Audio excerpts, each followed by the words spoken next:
Bakı şəhəri Nəsimi rayonu Ənvər Qasımzadə küçəsində Zorgi parkının ərazisində aparılan tikinti işləri sakinləri narahat edir.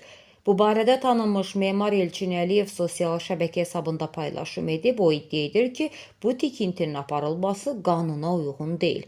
Belə ki, sifarişçisi İnan və MMC, layihəçisi MRH Qrup MMC, podratçısı isə Bolluq İstehlak Kooperativi olan binanın tikintisinə 1 dekabr 2025-ci ildə başlanılıb. İlkin olaraq binanın tikintisinin 1 iyul 2026-cı il tarixində başa çatması planlaşdırılsa da, daha sonra ölçüləri də daxil olmaqla tikintinin başa çatma müddəti də dəyişdirilərək 1 dekabr 2026-cı ilə keçirilib.